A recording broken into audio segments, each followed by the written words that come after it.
Hello everyone, it's Miss Darling in the studio. Today we're going to be working with beautiful colorful napkins and junk journal covers and putting the two together to make something really outstanding. And so let me show you one of these. This was done with a napkin, actually two napkins. We've got the script up here and the image here and script down here, and then there's a piece of lace that's glued on top and the number 3, and inside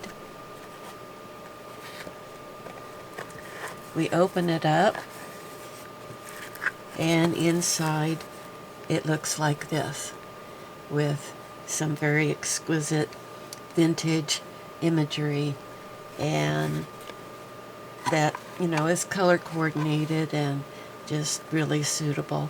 And it has this beautiful tassel made with fabrics and ribbons and whatnot, and then there's a natural stone up here that holds it all together. And yeah, so that was really fun to make. And let me show you this other one.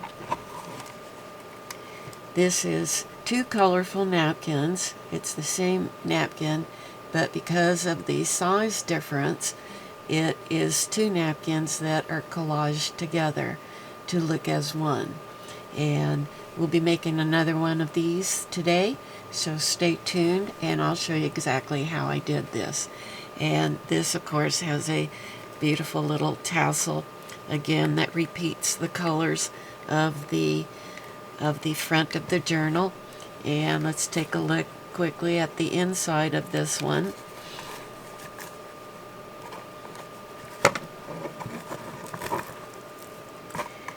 And we have, again, two more vintage images that are used as end papers for this journal.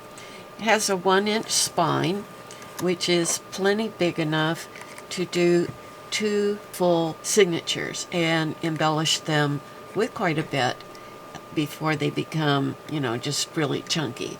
And so that's why, most of mine are 1-inch spine. You can make that smaller if you want, or larger if you want. And it's covered with fabric on the back.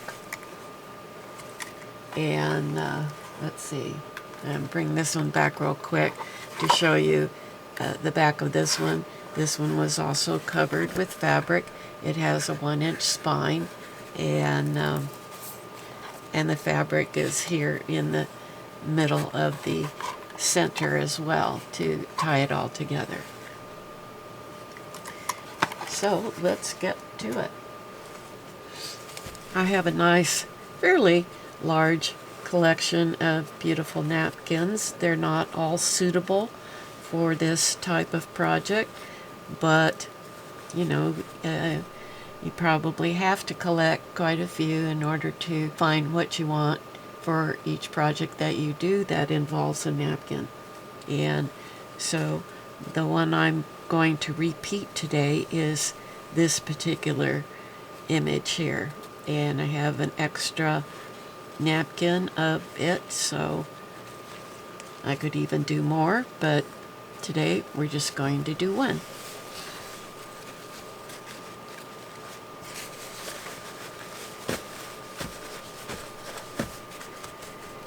By the way, I plan to have some decorated covers with tassels available for purchase in my Etsy shop, and so you'll want to go over there if you're not into making something of your own and you'd rather just buy something, then this will provide you with that ability.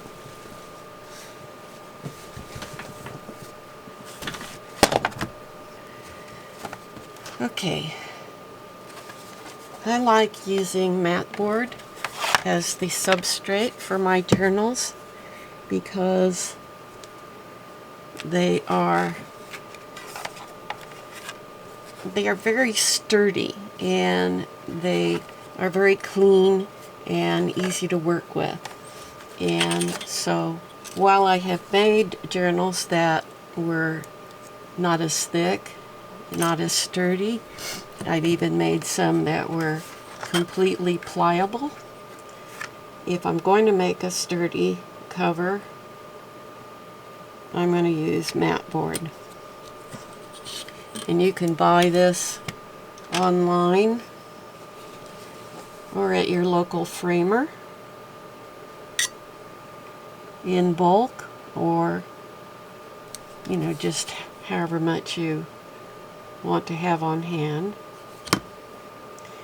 And so I'm going to just cut this in half, and that will give me the size that I prefer to use for my journals, because it is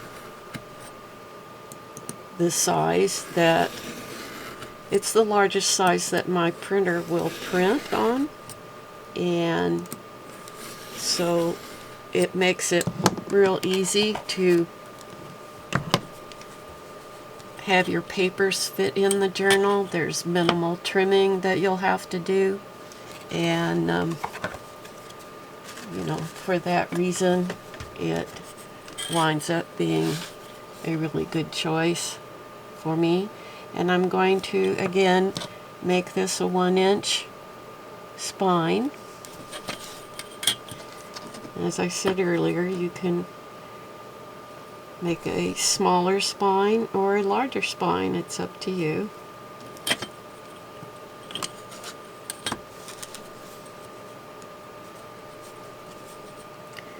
When you're cutting through thick mat board, especially if your blade isn't brand new, don't try to cut through the whole thing in one pass using all your strength.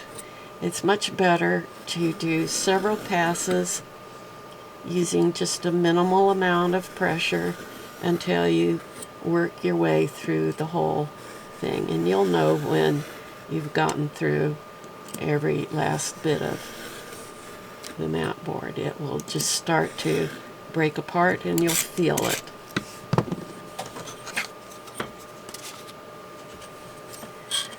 Okay, so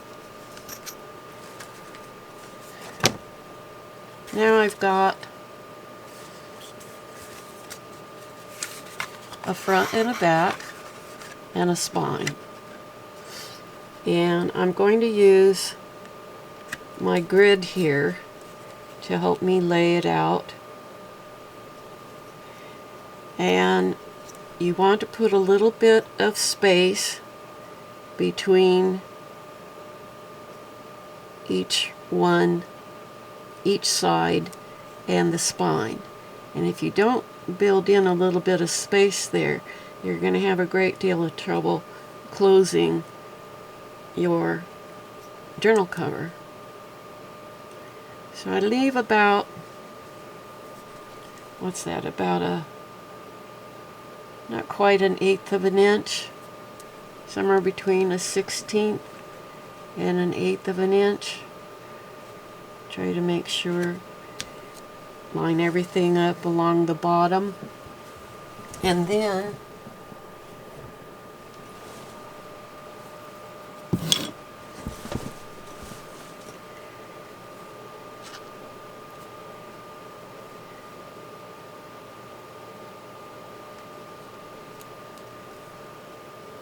try to make sure it's evenly spaced from top to bottom.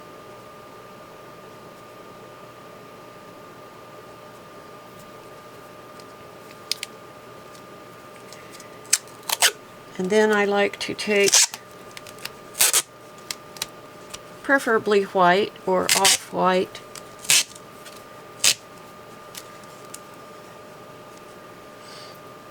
duct tape, and I'm going to try to get this down as evenly as I can from one side to the other using my grid. Ooh, I didn't quite do that well. Okay, we're going to start all over.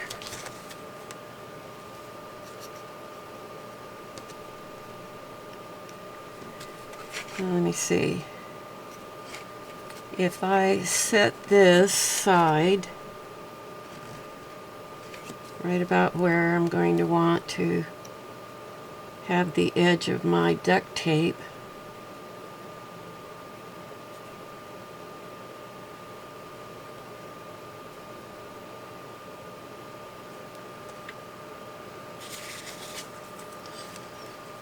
and I use my grid.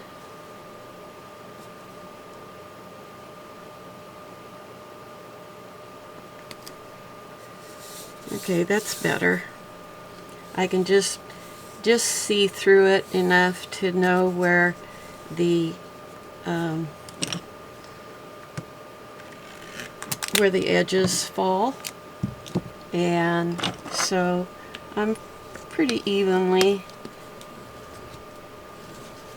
distributed on the right and the left, and I'm going to press in on the little gully there and burnish it down. Make sure it's stuck real well. And I'm going to slice off this end that I had turned over.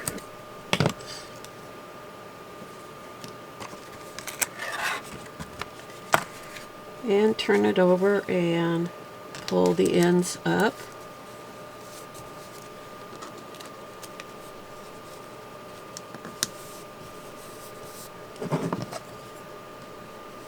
And then I'm going to do the same to this side.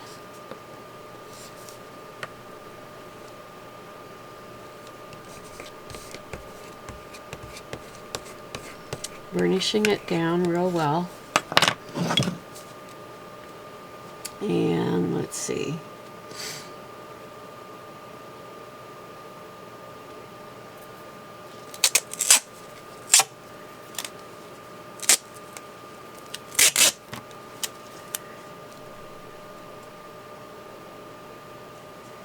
I'm using the lines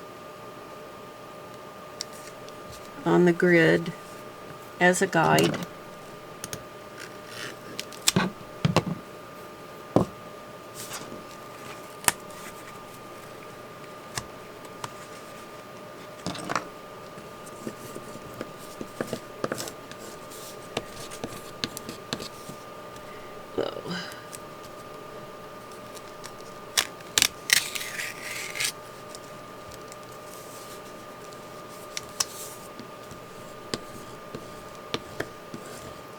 Got a little bit of bubbling in this one. First time that's ever happened. I'm not going to worry about it because that's all going to be covered over by fabric.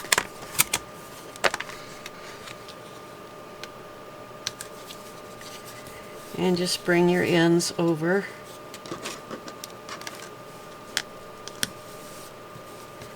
And that's really all you need to do to make this really secure. The duct tape just is very strong and reliable. And now you can see how easy it is for me to open and close this. No matter which way I go, it's easy. And that's because I left these gutters between them. Okay, now we're ready to apply our decorative napkin. Now, one of the problems in doing a journal this size with napkins is that most napkins, the design only goes over 1/4 of the napkin. As you can see here, it's the same design upside down on that end. So really only 1/4 of this napkin is usable for my purposes. But that's okay, because I've figured out how I will do this. And this particular technique is not going to be suitable for any and every napkin. I'm working with a loose watercolor design, and it may only be useful for that if it's, a loose watercolor or a loose design. It's just not going to be that conducive to other types of designs. Now, every napkin has at least 2 ply. What that means is that there's 2 white sheets on the back that are attached to it, and it's very important that you pull off both sheets, not just one or none. I've made that mistake in the past, and it taught me a valuable lesson that, you need to absolutely make sure you've gotten all the plies off, or you will have immense trouble.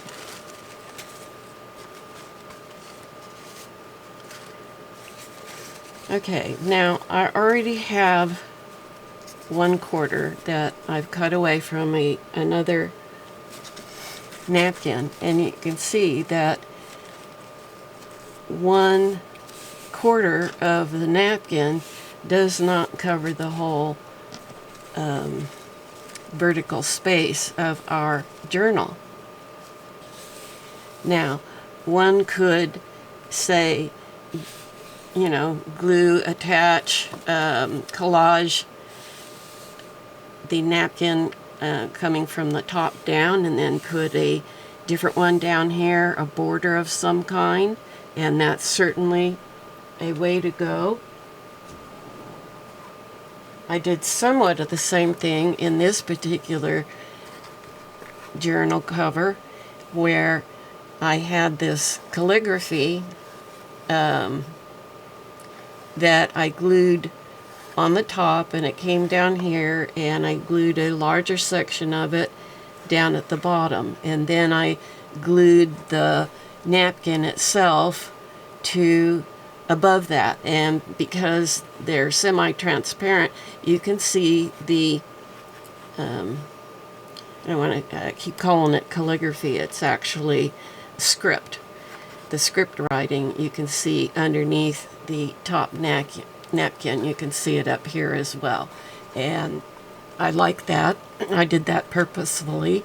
I did not need to have them overlap. I could have cut them to fit, but I chose to overlap, and I went above and below. You can do above and below, or you can do all of it below. I wouldn't recommend just doing it above. I think it could look bottom heavy quite easily. And so I recommend that if you do something different above and below, that the section below be wider this way than what's up here. It's to prevent the image itself from appearing like it's going to fall off the bottom of the page. So you want to have a nice substantial border going across here that's really supportive visually of your image above, and then you'll wind up having a pleasing looking journal cover. Okay, now I'm going to take a brush and some water, and you do want to be careful doing this, because napkins are so responsive to water in that they will just come apart. And that's both a good thing and a bad thing, as you'll see in a minute. Okay, I'm going to dip my brush in the water, and then I'm just going to run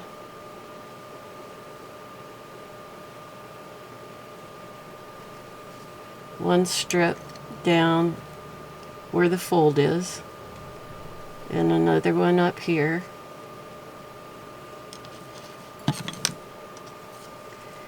And now I can easily just pull them apart.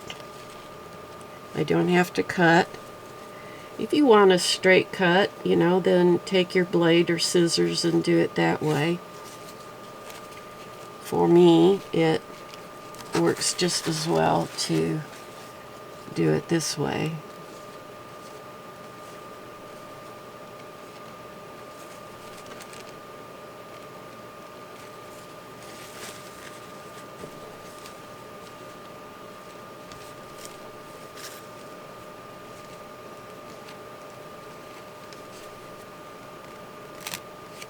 Okay, we're done with that napkin.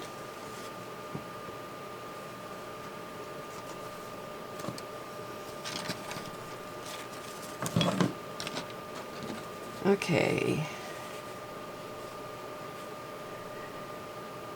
I think I'm going to use this one as my top image.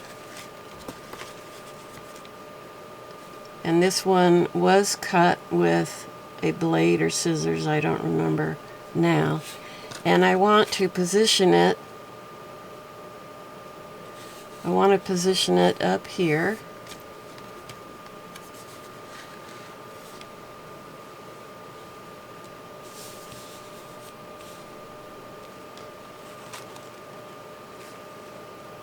Uh-oh. I have a problem. This particular image with the big flower pointing that way is the exact duplicate of that one, and I don't want the exact duplicate. I want one where the image is going this way, and so I need to backtrack here. I'm glad this happened so I can use it as a teaching point. And I'm going to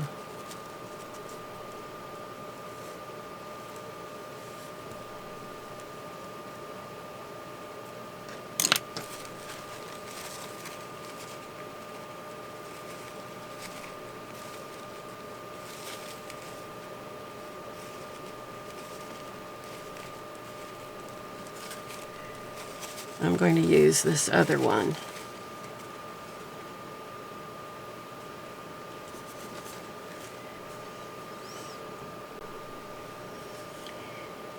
It will look less like two different images if my flowers are turned different directions. So if you're wondering why, that's why. I want it to look, when I'm done, I want it to have the appearance of being one entire image instead of two that are collaged together. So the first thing I'm going to do is to get this one set in place. And I'm going to use as my adhesive a very popular, well-known product called Mod Podge. And that's what it looks like. And I'm using a sponge applicator. I bought a whole bunch of these in a packet for practically nothing at Walmart. And you can get Mod Podge at Walmart as well, and many different places. So I'm laying that in there where I want it, and then I'm going to come in and lay down some Mod Podge.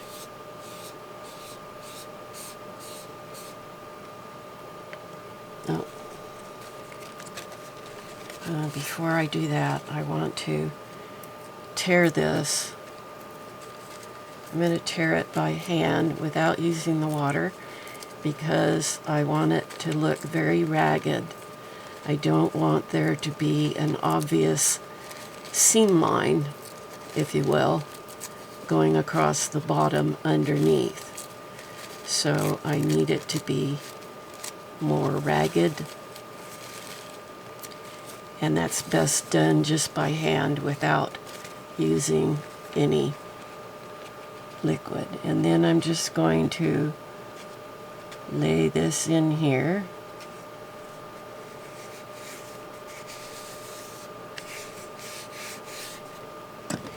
And I'm going to use a burnisher to very, very lightly press this down against the Mod Podge.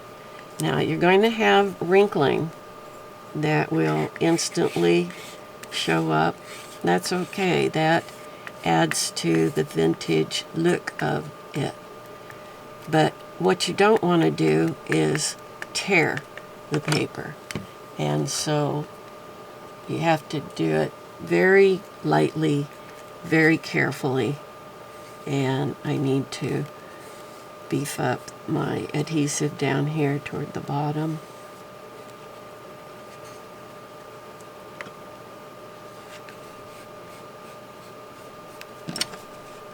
And again, I'm going to just very, very lightly burnish the napkin onto the surface.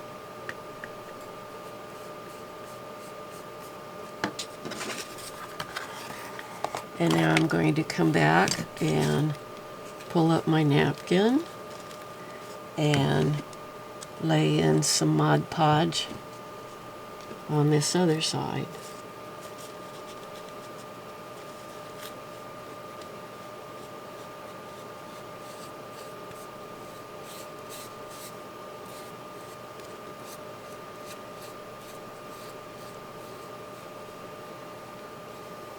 You don't need a whole lot, and it's probably better to have a thin amount of Mod Podge. I think you probably will have less of a problem with it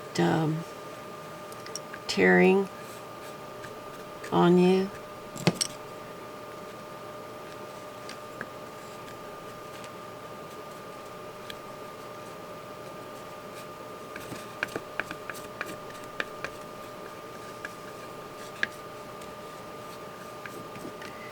But there's no way of getting around the wrinkles that will develop, and don't let that discourage you.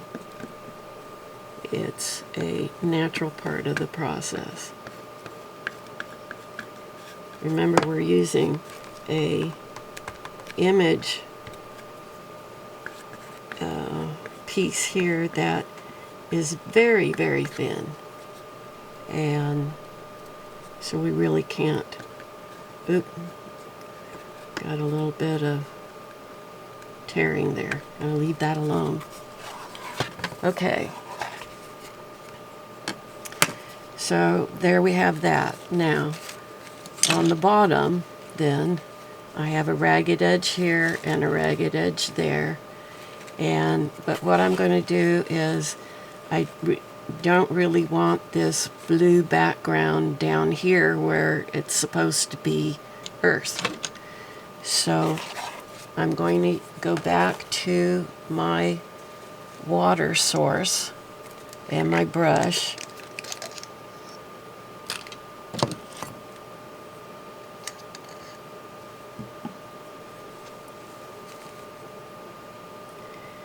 And now I'm going to come in fairly close to the image.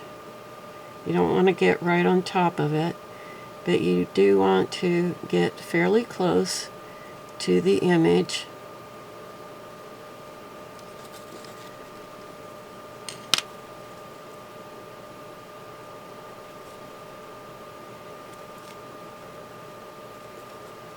And try to tear away the background, leaving the image in its entirety, I mean the flowers in its entirety. And we're just trying to get rid of as much background as we can, especially over here on the blue side, which has literally, the blue would be the sky.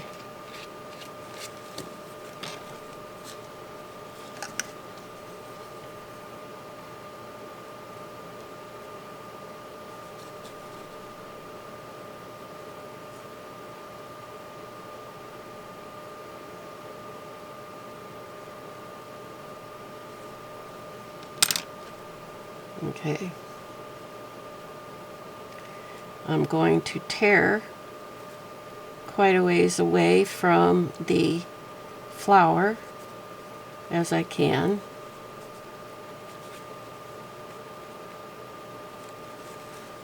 Because I can always come back and pull more off.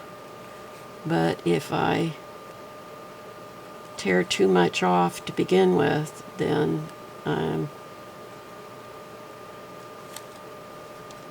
I have to live with what I have. Or start all over. I guess you could start all over.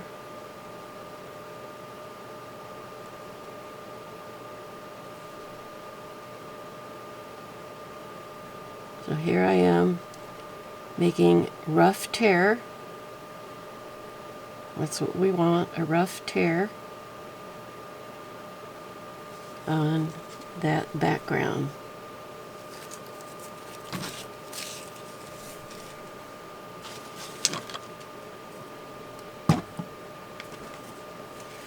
Now, when we lay this down,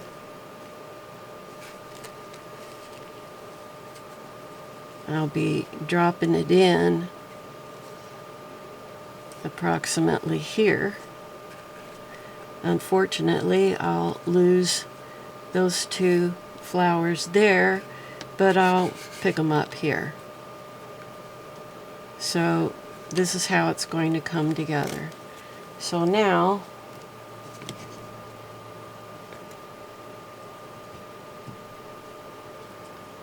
I think I want to position this back here so I know exactly where I'm going with it.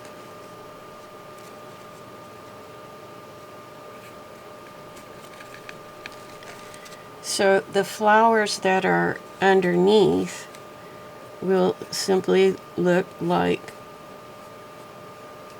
flowers in the distance.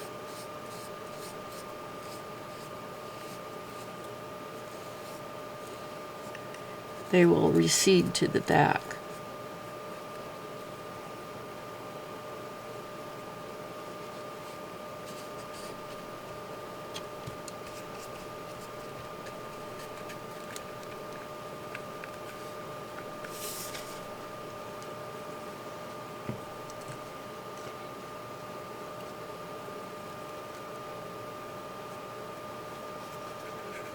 Here I think I'm going to jump up here and put my Mod Podge right on the upper layer, at least hopefully get it well covered. I will later be coming back over this after it's dried and adding another layer or two of Mod Podge on top. So it doesn't really matter at this stage whether you've got everything sealed down. It will eventually get there on its own.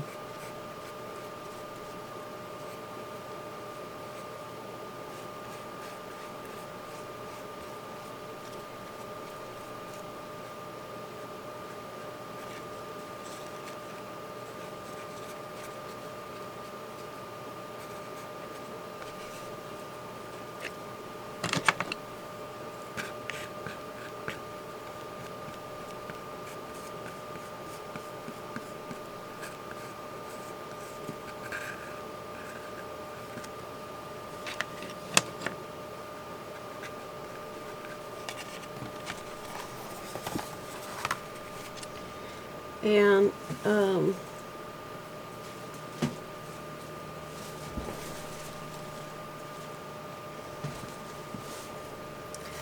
going to pull out some of this blue, a little bit of this blue, and pull a piece off. And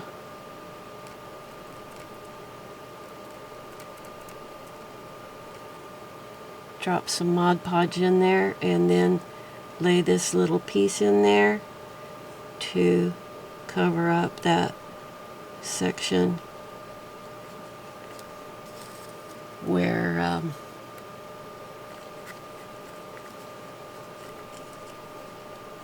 I tore it.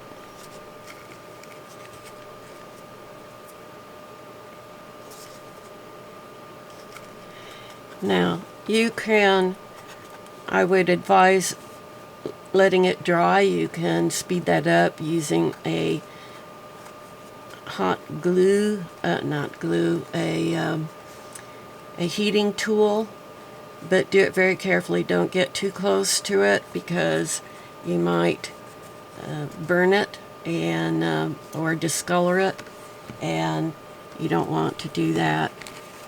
But I would wait until it's fully dried before I do anything else to it. That's my advice. It is so fragile, it doesn't take much to ruin a good project that you had going. And then you have to figure out what you're going to do to still salvage it. So I'm going to let this dry, and then I'll be back later. Okay, I'm back, and I have flipped this over to the other side, and I'm going to take just a little bit of Mod Podge and run a little bit of it along the inside of the journal.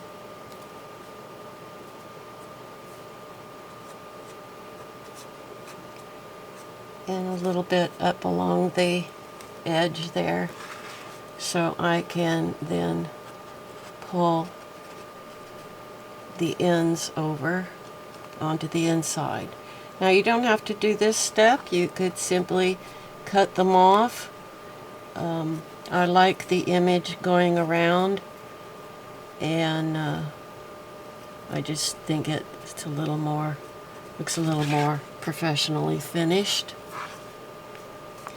That edge there is going to be covered over by the end papers, and I have way more than I need on this end, so I'm going to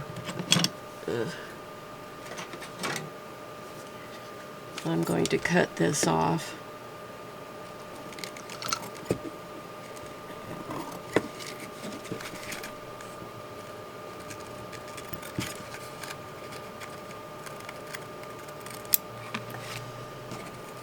Even with a sharp blade, you can wind up tearing the paper so easily.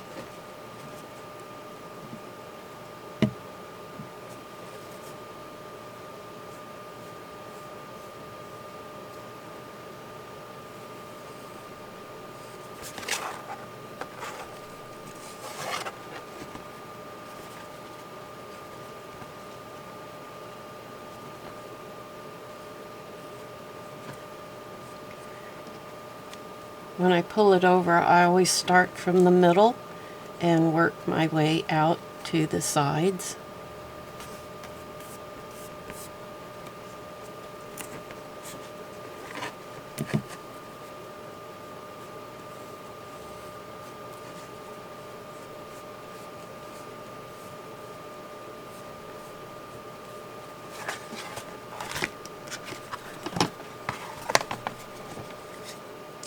And I don't have much to work with on this end. That's one of the downfalls of using an image that really literally goes right up to the top. Doesn't leave you much room there above the top flower to do this, but there was enough.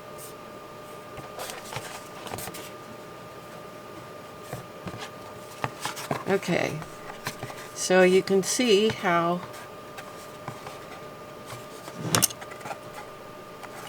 it looks now. And I think at this point I'm going to go ahead and put my second layer of Mod Podge on and let it dry, so that my front cover is literally done, rather than coming back after I've laid fabric on and take a chance of messing up my fabric. So once this is dry, then you come back and very carefully put down a second coat of Mod Podge. I'm starting here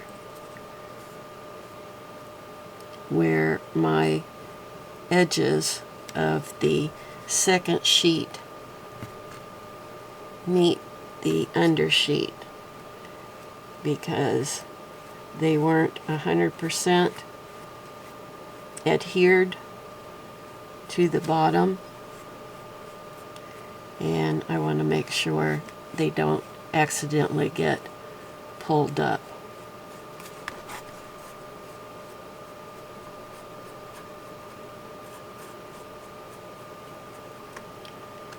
The key to this whole project is to work carefully, lightly, without pressure.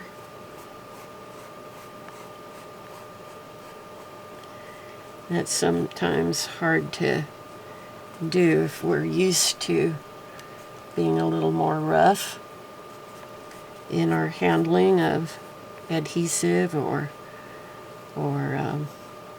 you know, imagery. We're usually working with imagery that is on thicker paper, and it's kind of easy to forget to be ginger. Keep a soft ginger touch.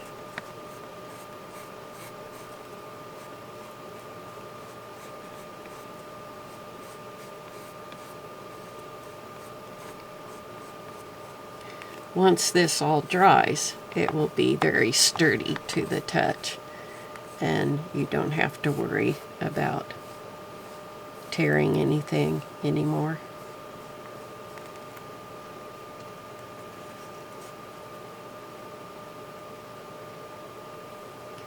Mod Podge does dry clear, and that's what you want. There are other adhesives you can use, of course, but I chose Mod Podge because A, I have it on hand, and B, I think it is maybe one of the more accessible adhesives, so that no matter where you live, hopefully you can, if you can't find it, then, you know, any good wet adhesive should serve your purposes. Just make sure it dries clear.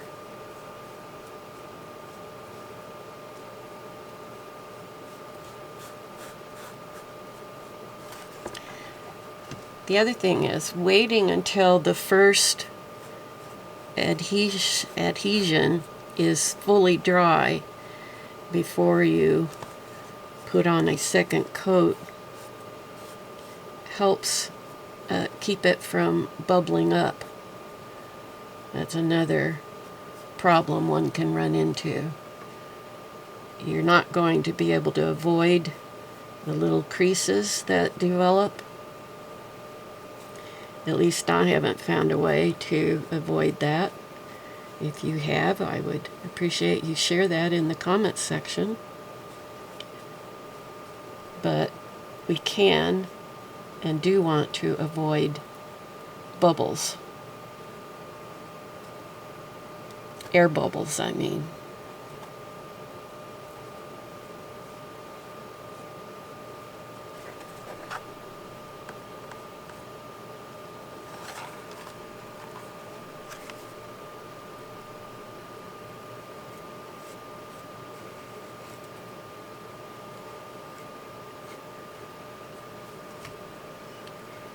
All right, so I'm going to need to let this dry, and then I'll come back to go on to the next step. See you soon. Okay, I'm back. This side is all nice and dry, and I have picked this fabric. Let's see if this one's going to be large enough.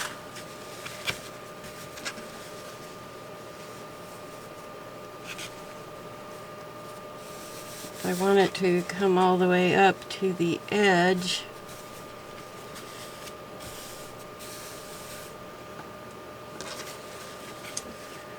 Or do I want my striations going up and down or across?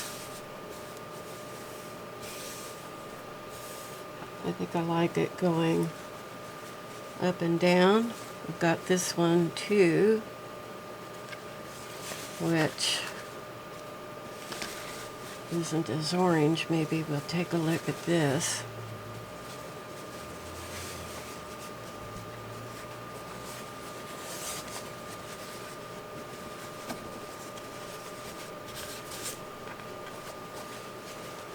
It needs to go this way.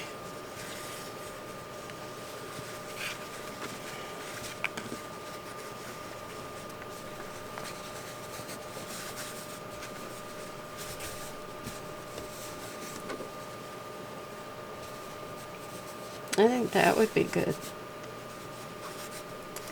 Just like that.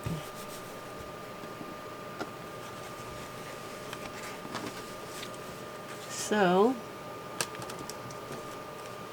I'm going to take my fabric glue. This is Fabrifix. And I will apply that directly to the mat board, coming right up to where it would the edge of the spine.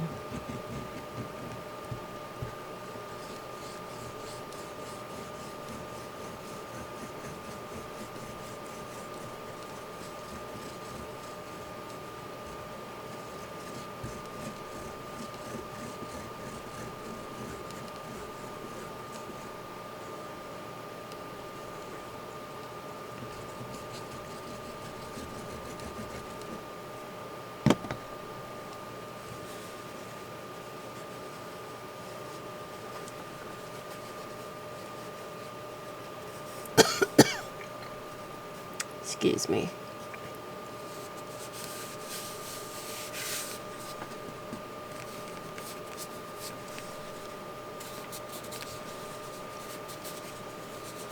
Be sure and press out any wrinkles you have in your fabric.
Alright, now I'm going to trim off the fabric.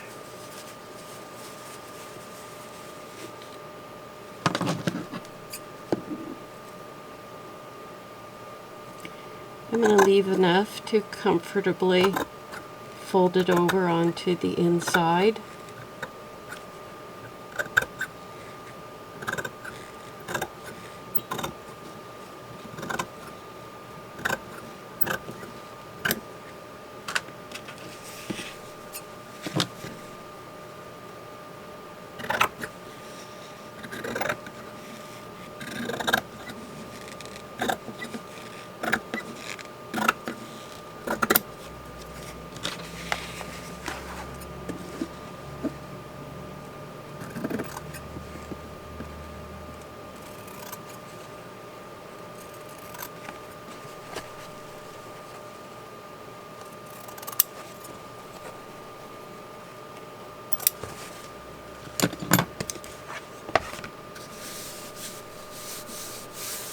Oh, just love that. So pretty.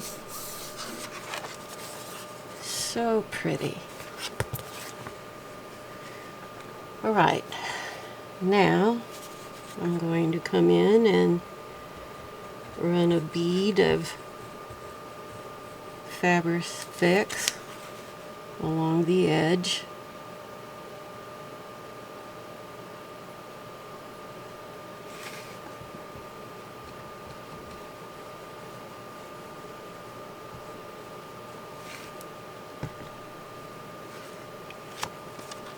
And remember, starting at the middle, work your way out.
Okay, full disclosure, I originally pasted my end papers on the inside.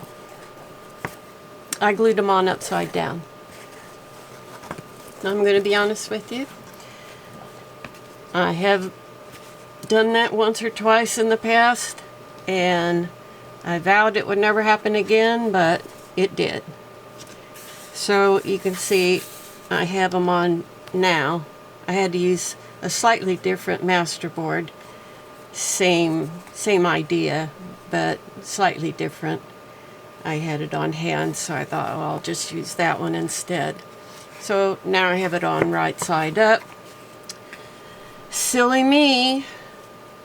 You know, if you think that you know everything and you're perfect, you're not. You can make a mistake at any time. We all make them. The point is, are we adult enough and honest enough to admit them? I had one of my therapists, in helping me with my hand surgery, made the comment, oh, if she saw a creator make a mistake, she would never watch them again. So if that's how you feel, then so long.